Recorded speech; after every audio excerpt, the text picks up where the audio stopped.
Crumbs in my bed, so I'll stay in yours. Come home to your place after the show. Hey guys, welcome back to the Music City Surrey Showcase, where we highlight talent that have come in and made the Surrey music community amazing. Today I'm sitting down with another one of our returning artists. It's HALELUYA. Hi. Hey Hal, how are you? I'm doing pretty good. What's new? Okay, so last time we had you here, you were getting ready to put out the EP that you did with Quinn, and now it's out. And now you're going to jazz school. What kind of made you decide to make that decision? Talk me through the points that led you to where you are now. Well, when I was here last time, I was preparing to put out Eternally Yours, and it's been a pretty wild ride since. I think the week before it came out, I went out on my first tour, which was a really big learning experience for myself. It was planned by me, and I had to be there, to play the tour as well. And that was incredibly fun. I met lots of people. And then I came back home and I'm starting to work on writing again. And through that process, I feel like I want to dig deeper into not just what my music was, but take a deeper exploration on more music outside of my comfort zone, which was pop, R&B, and rock. I realized I had never really in-depth thought about jazz. Yeah. So why jazz now? Well, I don't think I'll ever identify as a jazz artist. Yeah. I don't think I'll ever will be a jazz artist, but I look up to a lot of people who kind of take concepts of jazz. I was just talking about it with another Surrey fusion artist, Glisha. Artists like Stevie Wonder, who take these, jazz language of these more complicated chord patterns, a little more complicated than 1-4-5. Yeah. Take something like that and make it palatable to the pop music audience, which I think is a really cool skill. And I'm still figuring that out. It is really hard to take something as stuffy and pretentious like jazz can be, and bring it back to what it should be. Yeah. Something fun and danceable and easy to listen to. They're Beatles tunes with weird chord progressions or a weird time signature, and people still listen to those as casual listening and not art music. Yeah. It's like you said about Stevie Wonder. That's such a good example because he was the same for me as an introduction. Him and a lot of other Motown kind of got me into listening to more jazz and vocal jazz and stuff like that. Now I have a copy of the real book on my shelf. So it's it's definitely important to make all genres more palatable to a modern audience. I love that that's kind of where you're thriving. I want to hear more about the tour though. Tell me, what was the biggest thing that went wrong while you were on tour? Oh my God. So I ended up planning this tour half just to be I want to go to these cities and I want to travel this way. I don't drive. None of my bandmates drive. And to make the planning and the budget of this tour work a bit better, so I can go on other tours, I had bandmates of mine that had moved to Toronto play as my bandmates for my Toronto-Montreal dates. So we get there, we do a rehearsal, and we ended up taking the Via Rail to Montreal because I wanted to be more comfortable than taking a bus and be able to take my gear safely, not on a plane. I don't know, but somebody at the label signed off on it, so I guess it worked.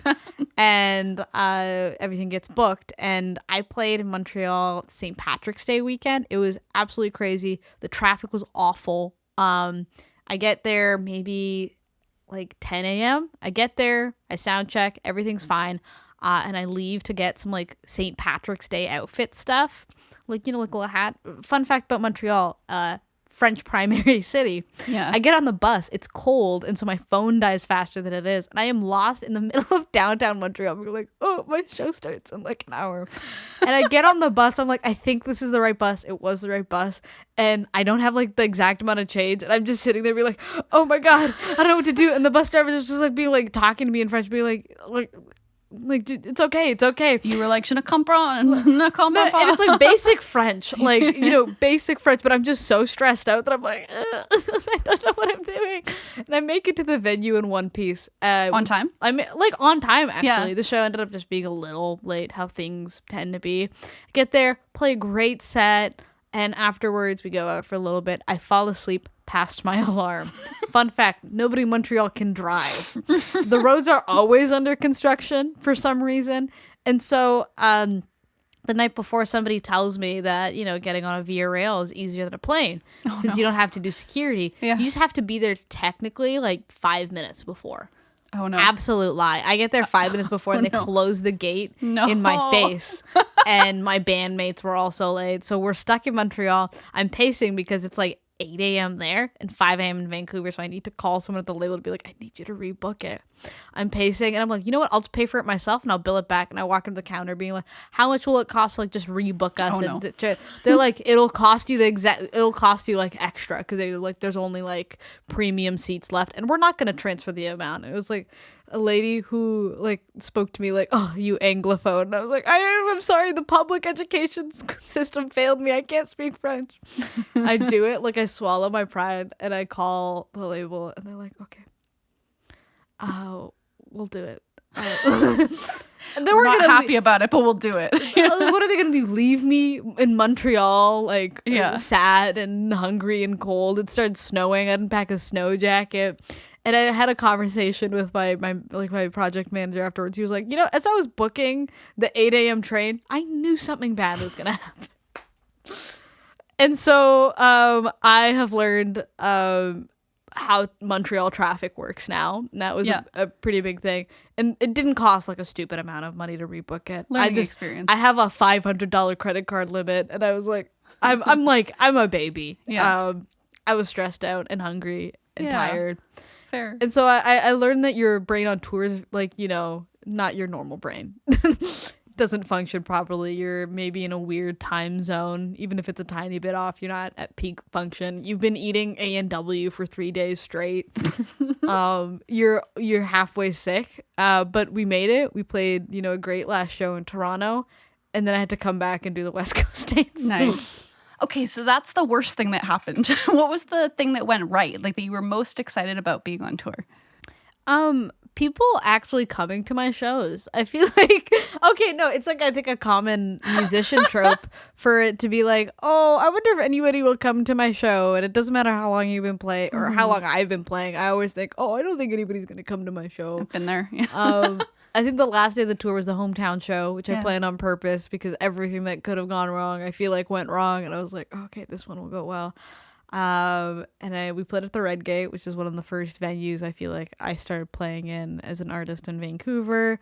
A pretty healthy group of people came out. I saw lots of friends, like, my 9th grade art teacher heard about the show through the grapevine and ended up coming out, and that was incredible. Hometown comfort. Yeah, it was like hometown comfort. A bunch of people came and people actually listened to the record and knew a bunch of the tunes, and I was like, whoa, this is so weird. And I only brought like 15 CDs and I'd sold out of all of them by the end of the night. Yeah, and I didn't have the foresight to make any other merch. And it was really great. I had a bit where I brought like a giant bouquet of roses and I gave them out to everybody to be like, thank you for listening, because at my bit usually at the end of the band shows, I go, this is HALELUYA, HAILU. These are my fake friends. And if you've listened to all this, I guess you're a fake friend too. And so it was very like cute and like, full circle. I feel like at the end of like a chaotic 2 weeks of A&W filled, sleep deprived. I started getting sick by the end of it. So like, how do you say it? Like brand free acetaminophen, cold medicine. Yeah. And you're tired. You've spent too much time with your bandmates. We got way too comfortable with each other. I think. Start word vomiting. You start word vomiting. Yeah. All of our backs hurt from like crappy, hotel mattresses. You learn about everyone's sleep schedule. Well, a funny thing actually was like I think after we finished in Kelowna, we stayed in a hotel where it was like 3 beds. We're all in the same room. Yeah. And been there. All my bandmates are men, and so it was like really funny. Like they're like, "Oh, we can't fall asleep. Let's watch TV." And so somebody puts on the TV, and we just put on like bad cat videos. And so I think I fell asleep first, and I wake up in the middle of the night, and nobody forgot to turn it off. So it had been on autoplay for like 4 hours, and one of my bandmates is just sitting there like awake, being like, "I don't know where the remote is." And so we all woke up. It felt awful. serious? Because the TV was like, warm to the touch in the morning. It had been on for like 12 hours. And we're like leaving to go off to Nelson, and we all feel awful. Racking up the electricity bill. Shame on you guys. And it's just like, I think at that point, YouTube autoplay goes crazy. So it's like, car crash videos. When my bandmates telling me about like how I had like a weird like dream, I'm like, yeah, it's probably because of the audio of these videos.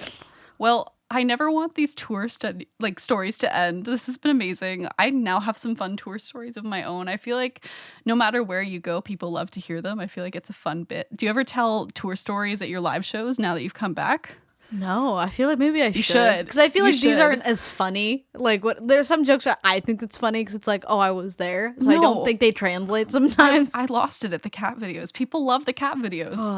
Cat videos. But I feel like your audience is going to be people with your sense of humor. Just knowing you, I feel like you have a brand, and I feel like people are attracted to that brand that are in similar sense. You know what I mean? Yeah. Yeah. I don't know. I think that you're hilarious. I like to think I'm funny. I feel like that keeps me going. Yeah. It feeds the good old ego. Mm-hmm. Cool. Whenever people laugh at my jokes. Yeah. All right. Well, we ask everyone this every single time. Now that it's been a year, do you have any new thoughts on what your advice to somebody starting out in music would be? Just keep writing songs. I feel like whenever I first started making and writing my own music, I used like, I have a writer's block. I just can't write anything. That's not true. When you have a writer's block, for me at least, I'm just writing stuff that I don't think is good. And it's almost always just, if you keep spewing out all that word vomit or that chord progression that doesn't quite make sense, you'll eventually hit gold. Yeah. If I could find like some of the demos for the EP, like I think the first tune on the EP that we wrote is a tune called Useless.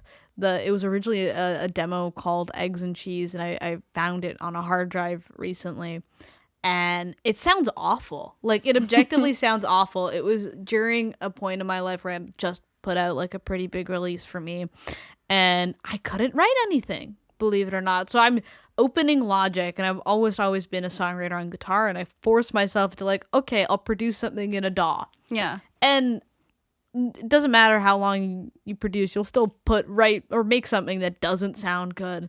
And it took me sending it to somebody else being like, all right, this is like awful. But like, how do we keep going through? Because I feel like there might be something here. Yeah. You know that meme where it's like the guy like with the Minecraft pickaxe and he stops mining right before he hits diamonds? That's what songwriting is. That's a great way to sum it up. Yeah. Also, not everything has to end up on an album too. Some songs you can just keep for you. Yeah. Remind me, where can we find you online? Yes, I am mostly on the internet as HALELUYA, HAILU, HALELUYA, and HAILU, HAILU.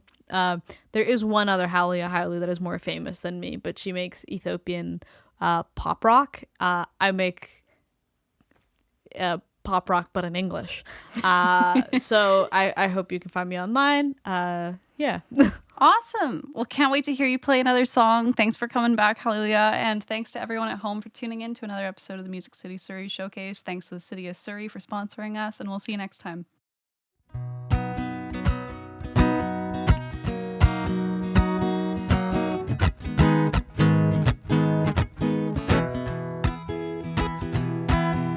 Crumbs in my bed, so I'll stay in yours. Come home to your place after the show. I'm tired of swaying to this kick on 2 and 4 in a sea full of genius. Let me be sentimental. Oh, holes in my shirt, so I'll borrow yours. We are in this liminal space, a moment of grace before to attach. Deep in my bones, I know something's wrong in a town filled with nothing. I'm barely sentimental. We're not fixing anything, pretend, make it right. Both of us wanted it so bad, never bothering a fight till now. till now. Oh, holes in my memory, so I'll borrow yours after the shower. Look in the mirror, defog what I don't know. Down the drain I leave the haze, the smokes, the drinks, and I could stand to be around here if I could listen to these playlists from all these kids who come from the suburbs. When I'd fix it anything, pretend make it right. Both of us wanted it so bad, never bothering a fight till now.